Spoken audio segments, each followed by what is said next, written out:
Valuation of goodwill. Goodwill क्या होती है? गुडविल एक फर्म की रेपुटेशन है which helps a firm to earn more profit than the concerns doing similar business. Goodwill एक ऐसा इंटेंजिबल एसेट है जो हमें ज़्यादा प्रॉफिट अर्न करने में हेल्प करता है किन फर्म्स के कंपैरेटिवली जो हमारी राइवल फर्म्स हैं। फॉर एग्जांपल, रेमंड्स वाले सूट लेंथ बेचते हैं, उनकी सूट लेंथ की रेंज शुरू होती है 15,000 से 16,000 में। सियाराम्स वाले वही सूट लेंथ बेचते हैं 8,000 में। जो सियाराम्स के सूट लेंथ की और रेमंड्स के सूट लेंथ की प्राइस का डिफरेंस है, that is because of goodwill. अब गुडविल जो होती है वो सिर्फ आपकी रेपुटेशन जो बनती है वो उसको कई फैक्टर्स इफेक्ट करते हैं। कई तरह के फीचर फैक्टर्स हैं जो इफेक्ट करते हैं कि आपके प्रोडक्ट की क्वालिटी क्या है, आपके आपका जो है वो लोकेशन क्या है बिजनेस प्रेमिसेस की। अब देखो, जो शोरूम प्राइम लोकेशन में खुलते हैं उनकी गुडविल ज़्यादा क्यों होती है? क्योंकि उनकी लोकेशन फेवरेबल है, लोग इजीली असेसिबल हैं उनकी शॉप पे विजिट करना। और प्रोडक्ट की क्वालिटी, जो क्वालिटी ऑफ प्रोडक्ट है ना, ये गुडविल को बहुत इफेक्ट करती है। जिसकी प्रोडक्ट की क्वालिटी अच्छी होगी उसकी प्राइस भी, रेपुटेशन भी ज़्यादा होगी, क्योंकि क्वालिटी जो होती है ये कस्टमर्स को रिटेन करने में सबसे मेजर रोल प्ले करती है। आजकल की जो मार्केट है that is customer oriented market. Every firm wants to increase its market share by using various tactics. या तो आप लोग क्या करते हो कि अपनी प्राइस पॉलिसी ऐसी बनाते हो कि ज़्यादा से ज़्यादा कस्टमर आपकी तरफ अट्रैक्ट हो। प्रोडक्ट की क्वालिटी जो है ये भी आपके जो है उसको इफेक्ट करती है गुडविल को। आपकी लोकेशन बिजनेस प्रेमिसेस की क्या है, आपके पास पेटेंट्स कितने हैं, आपके ब्रांड्स जो हैं, ये भी आपकी गुडविल को इफेक्ट करती है। उसके बाद आपके पास आपके प्रोडक्ट की क्वालिटी कैसी है कि लोग आपके प्रोडक्ट को कितना क्या रिस्पॉन्स देते हैं, ये सारी चीज़ें जो होती हैं ये गुडविल को इफेक्ट करती हैं। अब गुडविल के बारे में नेक्स्ट जो हमारा आता है वो आता है कि गुडविल के फीचर्स क्या क्या हैं। गुडविल एक इंटेंजिबल एसेट है which can not be touched और सीन, ओनली फेल्ट। तो गुडविल के फीचर्स कौन कौन से हैं, कैरेक्टरिस्टिक्स कौन कौन से हैं? सबसे पहला है कि जो गुडविल है, गुडविल के फीचर्स सबसे पहला ये है कि जो गुडविल है एक इंटेंजिबल एसेट है, इसकी कोई फिजिकल एग्जिस्टेंस नहीं है और गुडविल की कोई सेपरेट एंटिटी नहीं है, कोई सेपरेट एग्जिस्टेंस नहीं है, ये फर्म के साथ लिंक्ड है। उसके बाद ये एक फर्म को ज़्यादा प्रॉफिट अर्न करने में हेल्प करती है किनके कंपैरेटिवली, जो उनके राइवल फर्म्स हैं या जो उनके कॉम्पिटिटर्स हैं। और गुडविल को कई फैक्टर्स इफेक्ट करते हैं कि लोकेशन क्या है, आपके पास फेवरेबल कॉन्ट्रैक्ट्स हैं। जैसे मान लो एक कंपनी कहती है कि we are the regular supplier to the government department. It means अगर गवर्नमेंट डिपार्टमेंट वाले उनसे वो चीज़ रेगुलरली बाय कर रहे हैं, इट मीन बट ऑब्वियस है उनके प्रोडक्ट में कुछ क्वालिटी होगी, उनकी मार्केट में कुछ से होगी। अब वैल्यू ऑफ गुडविल जो है ये सब्जेक्टिव अप्रोच है। Subjective mean person to person, place to place differ करती है। अब नेचर ऑफ गुडविल क्या है? गुडविल एक इंटेंजिबल एसेट है और आपको मैंने करवाया था +1 में, हमने किया था टर्म डेप्रिसिएशन, अमोर्टाइजेशन और डिप्लीशन। अमोर्टाइजेशन वर्ड जो यूज होता है वो यूज होता है इंटेंजिबल एसेट और फिक्टिशियस एसेट्स के लिए। तो गुडविल जो है इसकी वैल्यू को हम अमोर्टाइज करते हैं over it's estimated useful life और इस पे आपका एक अकाउंटिंग स्टैंडर्ड अप्लाई होता है, that is accounting standard 26। Accounting standard 26 क्या होता है?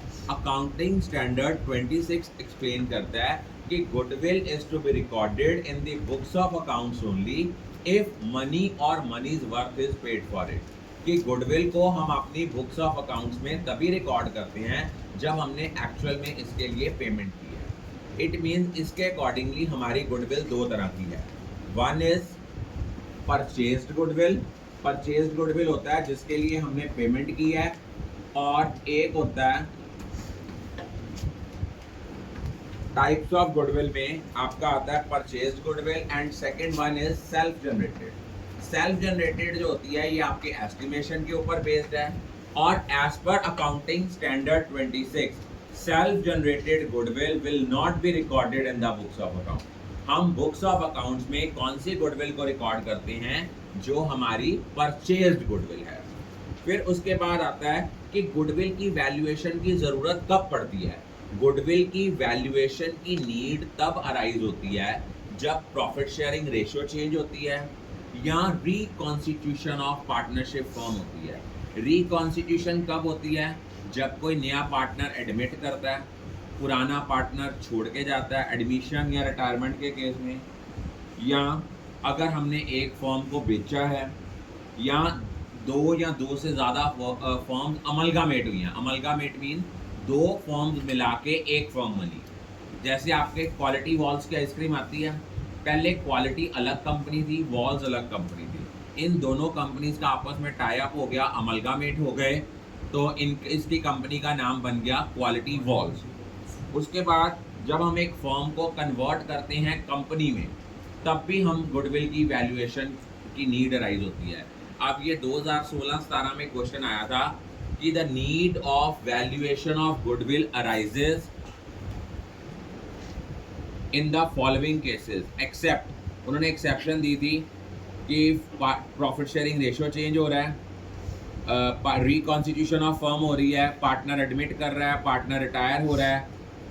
उसके अलावा बताओ दो केसेस क्या थे? तो वो दो केसेस होंगे जब दो या दो से ज़्यादा फर्म्स आपस में अमलगामेट होती हैं। अमलगामेट मीन ज्वाइन करती हैं, ज्वाइंट होके एक नई फर्म बनाती हैं, या एक पार्टनरशिप फर्म को हम कन्वर्ट करते हैं इसमें कंपनी में।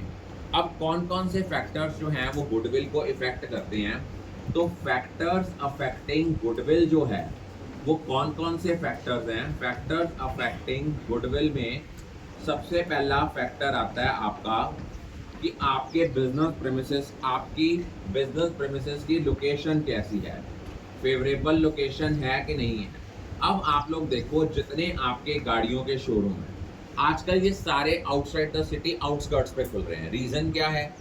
एक तो वहाँ पे उनको ट्रांसपोर्टेशन कम पड़ती है, सेकेंडली वहाँ पे लोडिंग अपलोडिंग जो है गाड़ियों की वो बहुत आसान हो जाती है। अगर विद इन द सिटी वो शोरूम खोलते हैं तो वहाँ ट्रक्स के थ्रू ट्रांसपोर्टेशन करना, गाड़ियों की लोडिंग अपलोडिंग कराना मुश्किल होता है। सेकेंडली गुडविल इस बात पे भी डिपेंड करती है कि आपकी मैनेजमेंट कितनी एफिशिएंट है।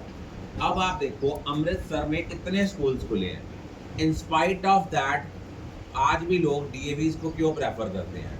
उसके पीछे रीज़न है कि यहाँ की जो मैनेजमेंट है they are more efficient, they are academicians not professional. इनका मेन मोटिव जो है टू सर्व द सोसाइटी। अब देखो इनके 900 प्लस स्कूल्स हैं, 900 प्लस स्कूल का मतलब ही ये है, इट मीन्स ये इस फील्ड में एक्सपर्ट हैं और यहाँ पे क्वालिटी एजुकेशन जो है वो दी जाती है। उसके बाद और जो थर्ड आपका पॉइंट है वो है फेवरेबल कॉन्ट्रैक्ट। जैसे मैंने आपको एग्जांपल दी थी कि किसी शॉप के बाहर लिखा होता है we are the regular supplier to the railways.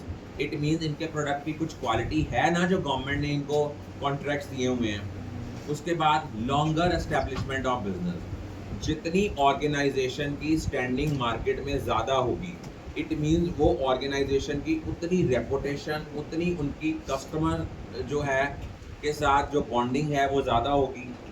उसके बाद आपके पास पेटेंट है, कोई चीज़ है जिसको सिर्फ आपसे ही मिलती है, ये भी गुडविल को अफेक्ट करती है। उसके बाद मार्केट सिचुएशंस क्या हैं, फेवरेबल होंगी तो गुडविल प्रमोट होगी। आपकी पिछले सालों की परफॉर्मेंसेस कैसी रही हैं? जैसे हम लोग प्राउडली हमारे डीएवीज में कहते हैं कि हम पिछले 10 सालों से, हमारा ये 13वां-14वां बैच है, तो हम पिछले 14 सालों से हमारे रिजल्ट जो है वो कांस्टेंट रिजल्ट्स आ रहे हैं कि हमारे स्टूडेंट जो हैं मोर देन हमारे हर साल 70 to 80 स्टूडेंट 95% एंड अबव आते हैं। तो ये चीज़ें जो होती हैं ये आपकी गुडविल को इफेक्ट करती हैं। और बेसिकली गुडविल दो तरह की होती है, purchased goodwill and self generated goodwill. But as per accounting standard 26 हम अपनी बुक्स ऑफ अकाउंट्स में सिर्फ परचेज्ड गुडविल को रिकॉर्ड करते हैं, सेल्फ जनरेटेड गुडविल को रिकॉर्ड नहीं करते। I think all of you are clear about